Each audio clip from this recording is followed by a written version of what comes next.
Hey Math 30-2 students, we're going to look at lesson 3.4, mutually exclusive events. We're going to go above though to do this little activity first before we continue. We want to figure out what mutually exclusive events are. So those are events that are disjoint. So these are events that cannot occur at the same time. So that's what we're going to do. We're going to put a check mark if they are disjoint, and we're going to put an X if they can happen at the same time. Or actually here it says, could the two events A and B in the following situation happen at the same time? That would be where they are non-mutually exclusive. If yes, put a tick. So can they happen at the same time is our question. So event A, when we're tossing a coin, can we get a heads? And on that same coin, when we toss it, so if we toss a coin, can it be a heads and tails at the exact same time? No, it cannot. So that would be a mutually exclusive event, meaning disjoint. So if we toss a coin, it's either going to be a head or a tail, but it can't be both at the same time. Let's look at event A, roll a dice and get a 1. Event B, roll a dice and get a 6. Now if I roll a dice, it's going to be a 1 or a 6, but not both. So because it cannot be both, we're going to say nope. It can't occur at the same time, so this is a mutually exclusive event, meaning disjoint again. Rolling a dice and getting a 2, rolling a dice and getting an even number. Well, you could roll a 2, but it's also an even number. So a 2 is even, which means that they can occur. These two events can occur at the same time. So we're going to say yes. That means it's non-mutually exclusive. I'm going to use NME to show that. So non-mutually exclusive.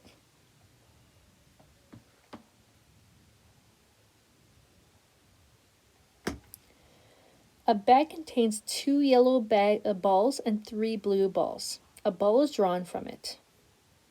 So you get a yellow ball, you get a blue ball. So we're only drawing one ball. Can that ball be yellow and blue at the exact same time? No. So this is a mutually exclusive event.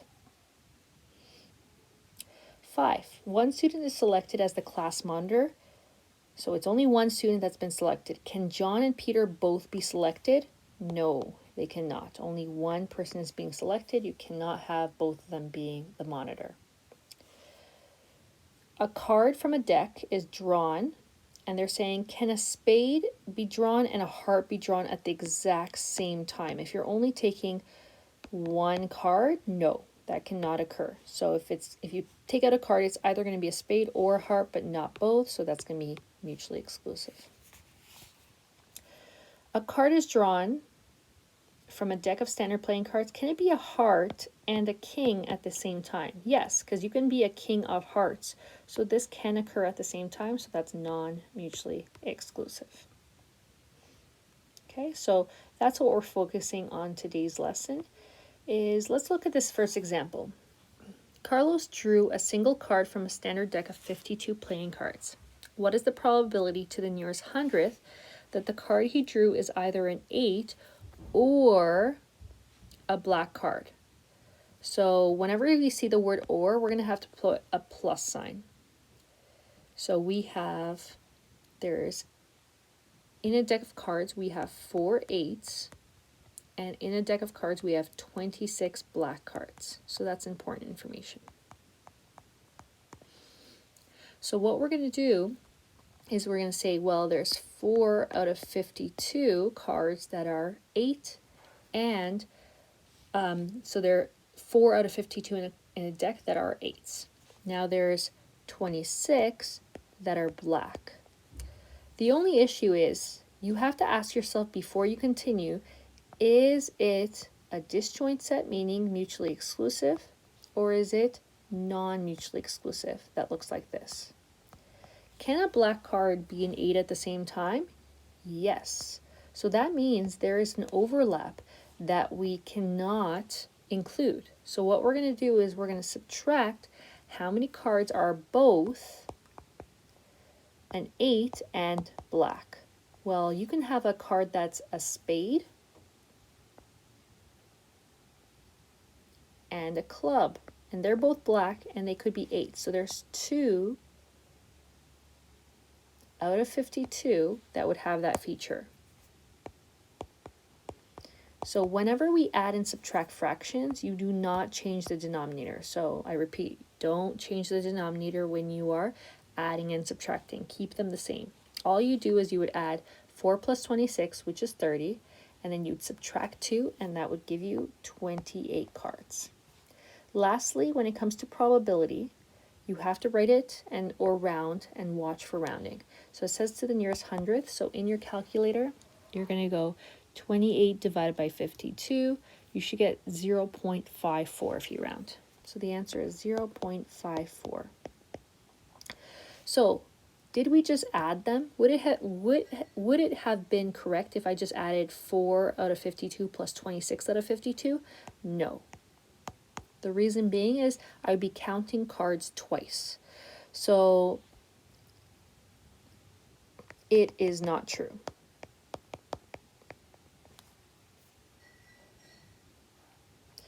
If the events are mutually exclusive, we're going to have to go the union, meaning all the parts are going to be the probability of A plus the probability of B minus the overlap, meaning A intersecting with B. So we're going to always have to subtract the overlap if it looks like this, if it's 2 circles that have an overlap.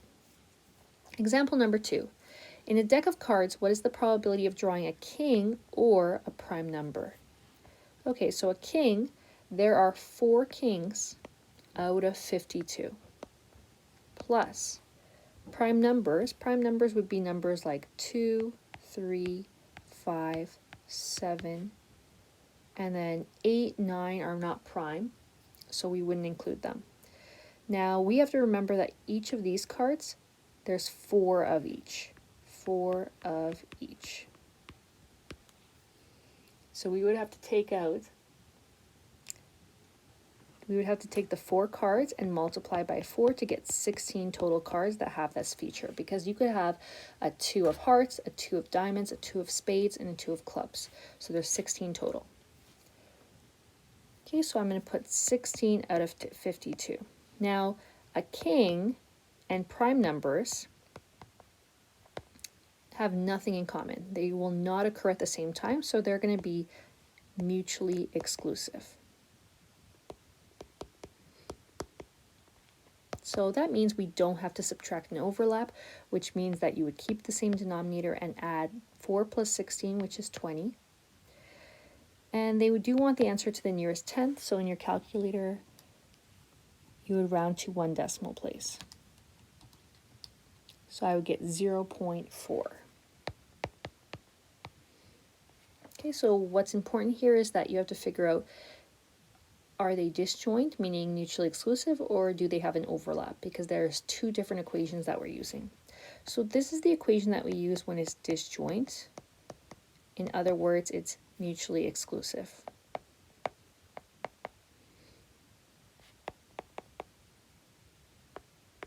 So is she correct to use this equation? Yes. There is no overlap, that if you add them up, there's no cards counted twice. No cards counted twice in this situation. Example number 3. We have a board game where Jeanette and Violetta were playing. According to the rules, if a player rolls a sum that is greater than 8 or a multiple of 5, the player gets a bonus of 100 points. Determine the probability that Violetta will receive a bonus of 100 points on her next roll. So this is a similar question to our previous lesson where we looked at, or our lesson 3.1, 3.2, where we looked at fair versus unfair games. So we're looking at the sum and we're talking about dice. Okay, so we're rolling a dice and we're getting the sum. So we're going to have to create that chart again. So we know that on a dice we have those 6 options. So we're filling out the same chart as lesson 3.1, 3.2. So 1 plus 1 is 2. 1 plus 2 is 3, 4, 5, 6, 7. So if you need more explanation of where I'm getting these numbers from, go back to lesson 3.1, 3.2, and I explain it a little bit more in depth, but since we already did it, I'm just filling the numbers out. So you're just adding the row and the column numbers to get your numbers here.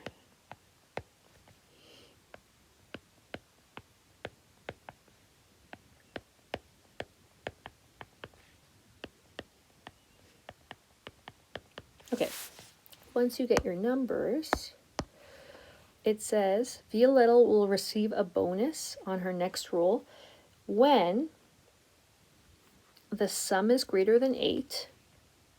So greater than 8 would be these. Or a multiple of 5. In another color, I'm going to do multiple of 5. Multiples of 5 would be 5 and 10. So do you guys see how I have some orange circled and some purple circled at the exact same time, or pink, whatever you guys want to call it?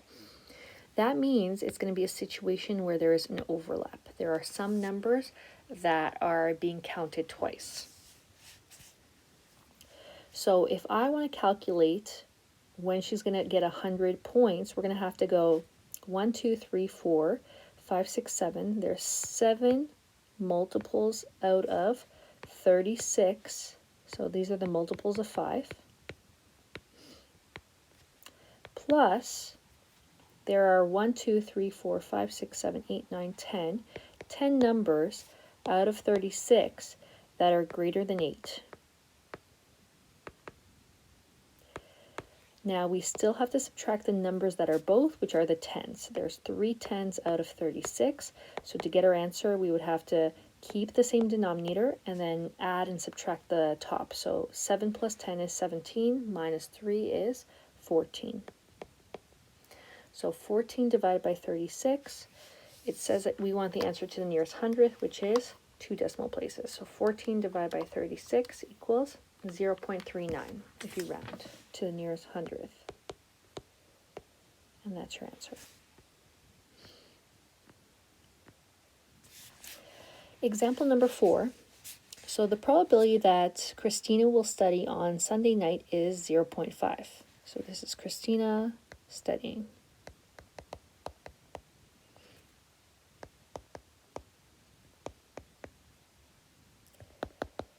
The probability that she will practice her guitar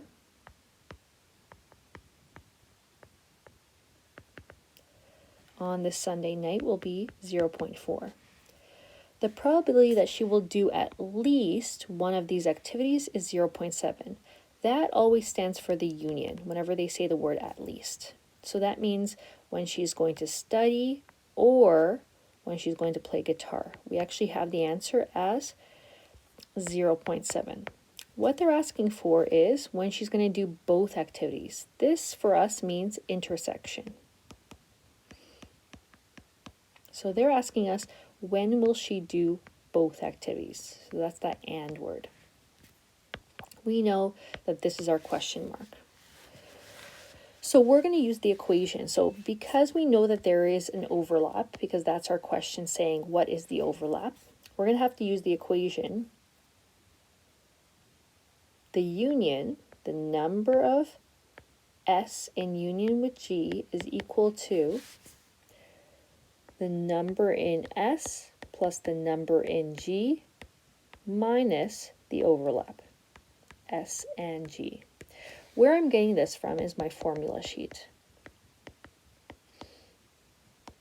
Okay, so we have a formula that looks like this on the formula sheet, which is the probability of A union B is equal to the probability of A added with the probability of B minus the probability of A intersecting with B. So this is the formula we can use if we have a non-mutually exclusive event. So that means that there is an overlap. So we're going to fill these numbers out. We already know that the union is 0.7. Our probability of A would be her studying, which is 0.5, plus her probability of B would be her practicing guitar, 0.4. And what we're trying to solve for is this probability of A intersecting with B. So we're going to bring these numbers over to the other side by subtracting them from 0.7. So we're going to subtract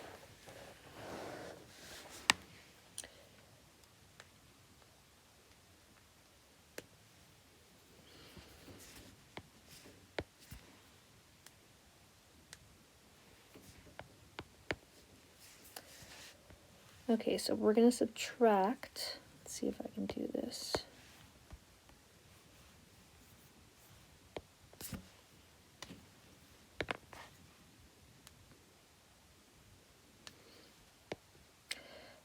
Zero 0.5 and 0.4 to get our answer. So in your calculators, take a 0.7, subtract 0.5 and 0.4.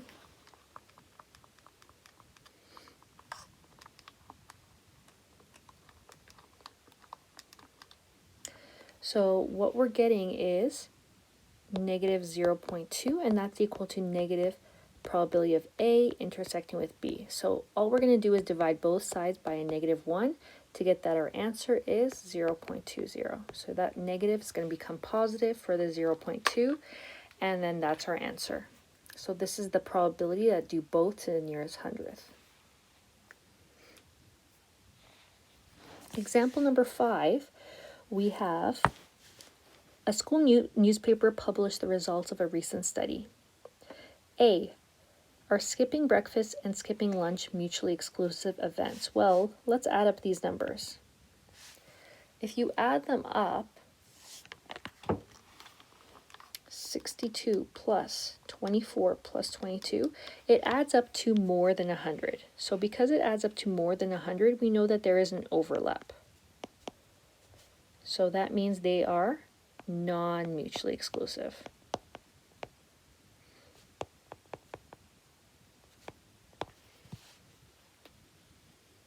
So if I were to draw a Venn diagram, it would look something like this. There'd be 8% in the middle because our universal, or if we added the numbers up, they added up to 108%. And we know that anything over 100% is the overlap. So skipping breakfast would be one circle, and skipping lunch would be the other circle. So in order to get this skipping breakfast only, we would have to take 62 and subtract 8. And that's going to give us 54%. And skipping lunch, we're going to have to take 24 and subtract 8, and that's going to give us 16%. And lastly, if you add up the numbers 54 plus 8 plus 16, we're going to get 78. And if you take 100 minus 78, you're going to get that there's 22% of students who don't skip breakfast or lunch. So that's the number outside in that Venn diagram still. So these are still people that were surveyed, but they don't skip those meals. So they want to determine for B, the probability that a randomly selected student skips breakfast but not lunch. So skipping breakfast but not lunch. Remember, we're looking at probability, so that's why we have to leave our answer as a percent. So skipping breakfast but not lunch would have been 54%. This is another way of saying skips breakfast only. For C, determine the probability that a randomly selected student skips at least one of breakfast or lunch as a percent. This would be the union. So if we added up 54 plus 8% plus 16%, our answer would be 78%. So that's how we get the union whenever they say that they want at least one. That's another way of saying union.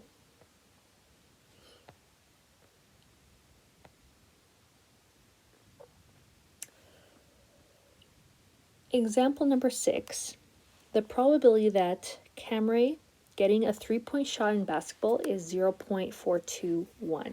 So this is getting, this is Camry. 0.421. The probability of Camry or Letitia, the keyword is or, so this is telling us the union. of getting a 3-point shot is 0.544. The probability of Camry and Letitia, and again the keyword is and, is 0.283. Okay, so we have most of the formula here. What we're missing is Letitia. What is her probability to the nearest thousandth? So we're going to use the formula. Because the word and, we know that there is an overlap. So this is a non-mutually exclusive event, which means we have to use the formula A union B is equal to A, probability of A plus probability of B minus the probability of A intersecting with B. Now, A or B could be Letitia. It doesn't really matter. So we know that the union is 0.544, so that would go here. The probability of A, we can say is Camry, is 0.421. The probability of B is what we're going to find, which we're going to say is Letitia. And the intersection is 0.283. So we're going to just move the numbers over by doing the opposite to get probability of B by itself. So we're going to go 0.544. We're going to subtract 0.421 because that's the opposite of that this one right here. And we're going to add to the other side 0.283 because that's the opposite. So when you bring it over to the left side of the equation, do the opposite sign. So that is probability of B. And lastly, you're just going to put this into your calculator. 0.544, take away 0.421, and then add 0.283 to get that Letitia to the nearest thousandth would have a probability of 0.406. And that would be your answer. And this little summary just kind of explains which formula you're using if it's disjoint and or mutually exclusive, and then the formula that you're using if we have a non-mutually exclusive event. So that is your lesson 3.4. Make sure you guys go back to the above notes and to this page right here, and make sure you try the homework for days 1, 2, and 3 if you haven't done so far. So make sure you practice and check your answers for that exam.